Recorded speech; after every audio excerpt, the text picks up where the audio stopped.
Neo Geo, a name synonymous with arcade fighters, side-scrolling beat-em-ups, and shoot-em-ups. But did you know Neo Geo also made handheld consoles so you can play your favorite arcade titles on the go? Introducing the Neo Geo Pocket Color, a lesser-known yet amazing handheld which suffered from the same non-backlit transflective LCD similar to the far more popular Game Boy Color. Join me as we take a closer look at a great way to backlight the Neo Geo Pocket Color handheld console.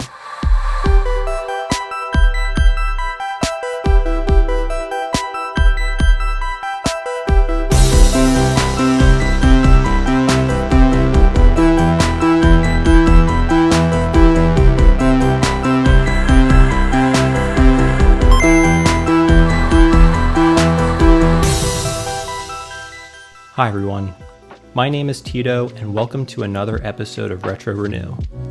Today's episode is going to be a little bit different as this is the first time we'll be looking at a non-Nintendo product. This is the Neo Geo Pocket Color.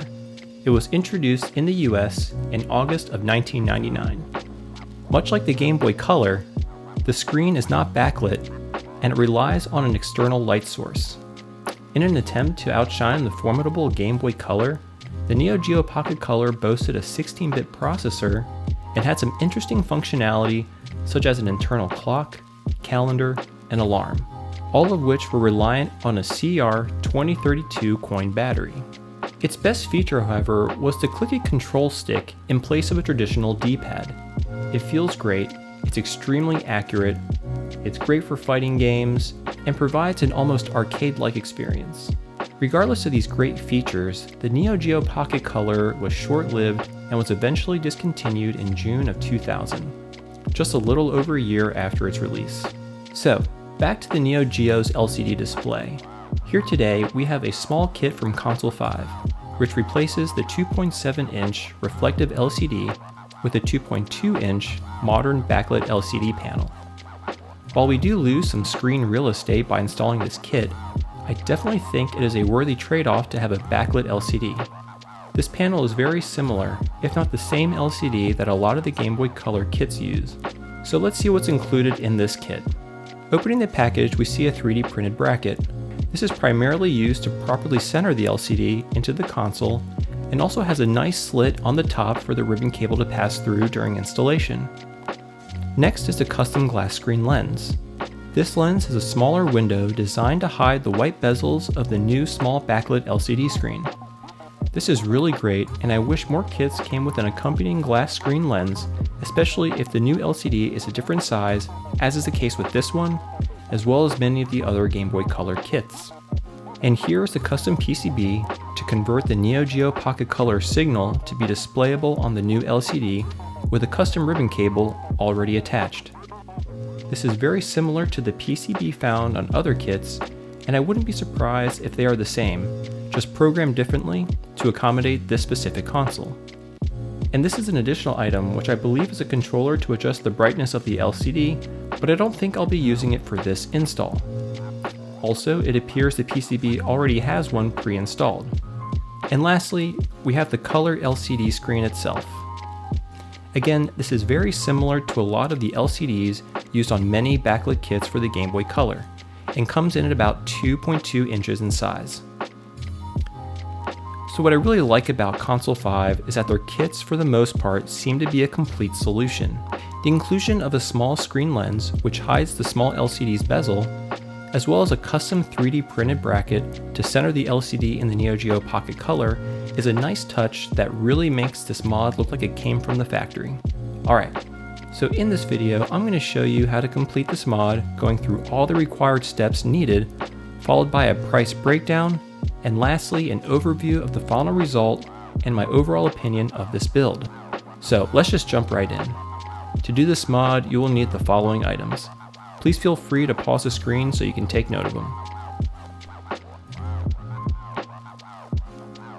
Alright, once you gathered all your tools and parts, we can start the modification. Originally, I wanted to do this mod on my clear, slim Neo Geo Pocket Color. Unfortunately, this kit screen lens will not fit the slim model, so I'll be doing this on my original blue Neo Geo Pocket Color. To get started, remove the two AA batteries as well as the single CR2032 coin battery.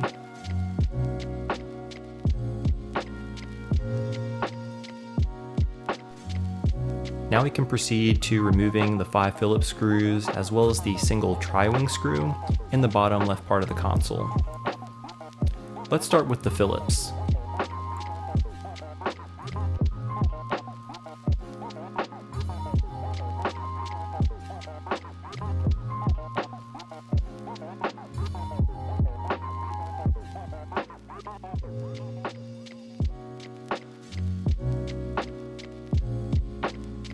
And now the tri-wing screw.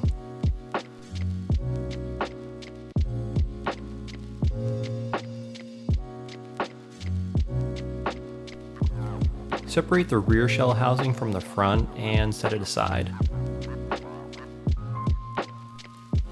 This console looks to be pretty clean, which is great. We won't have to do any extra cleaning on the shell or the PCB, which is just fantastic. And the PCB is held in place with 3 Phillips screws. Let's go ahead and remove those.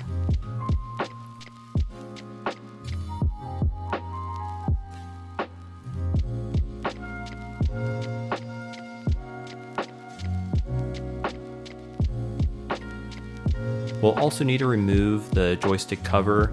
I use 2 spudgers to apply even pressure on 2 sides in order to remove it.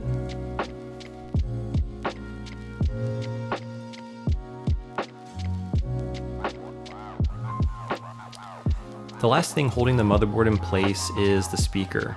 Unfortunately, the speaker is clipped into the front shell housing and is pretty difficult to remove without desoldering the speaker wires.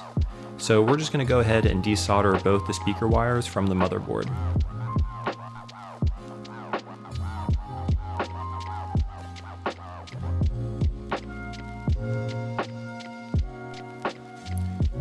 And with the motherboard free, we can now remove the LCD ribbon cable, much like how we would on a regular Game Boy Color.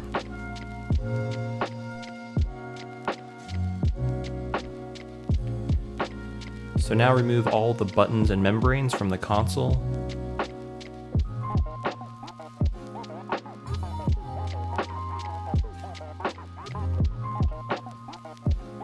Next, let's remove the LCD by twisting the shell housing like an ice cube tray and use a spudger to get it out the rest of the way.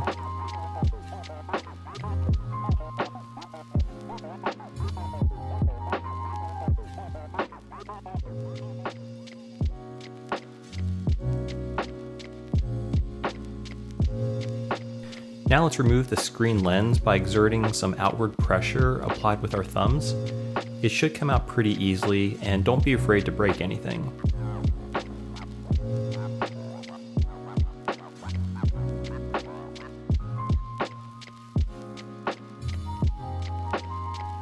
We can see a clear size difference in terms of viewable area provided by the Console5 screen lens. It's quite a big difference, unfortunately. Using a Q-tip dipped in some isopropyl alcohol, we can remove any of the adhesive residue that was left behind. Now we can install the Backlit LCD. To do this, grab the 3D printed bracket and slide the ribbon cable into the cutout as shown here. Press fit the LCD into the bracket. It's a pretty tight fit, so make sure you're only applying pressure to the outer edges of the LCD bezel in order to prevent any damage to the actual LCD itself. Go ahead and peel off the protective film, and with the ribbon cable down, lay the LCD into the front shell housing. Again, it's a pretty tight fit, so be sure you're only applying pressure on the outer edges when you're installing this. Place the protective film back onto the LCD while we complete the rest of the mod. Attach the PCB to the LCD ribbon cable as shown, and be sure to lock it in place. You can apply some tape to hold the ribbon cable in place, but I found the tape to not adhere well to the plastic of the 3D printed bracket, so this actually isn't necessary. Next, let's remove the 4 foam blocks on the motherboard. This will give us some more space when we close up the unit. Try to be careful when pulling these off. I kept mine all in one piece and stored them so that if I ever wanted to revert back to the original LCD, I can. Now insert the LCD ribbon cable into the motherboard and lock it in place as shown.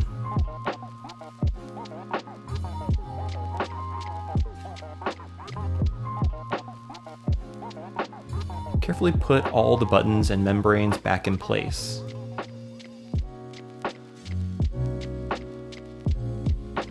Lay the motherboard carefully into the front shell housing and fasten the 3 Phillips screws to hold it in place.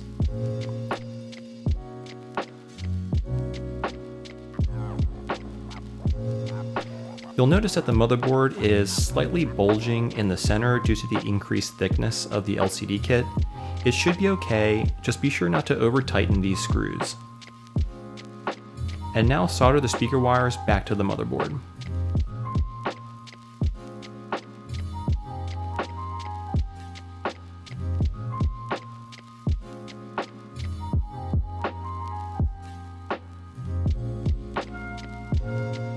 Place the rear shell housing back onto the console, making sure the brightness sensor is tucked into the console housing. Let's give it a quick test to make sure everything is working. Okay, this is looking good. Now let's fasten all the screws so we can close this thing up.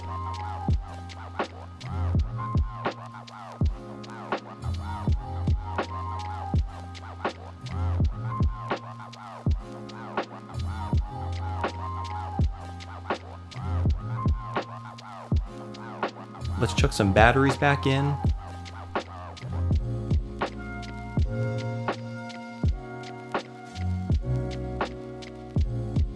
And peel off the protective film so we can install the custom glass screen lens.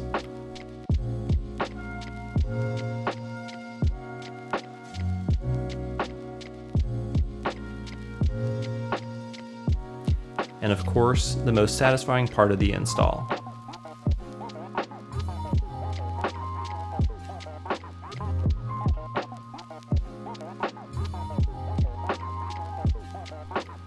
And just wow, this is looking really amazing, guys. Put the joystick cover back on and we're done.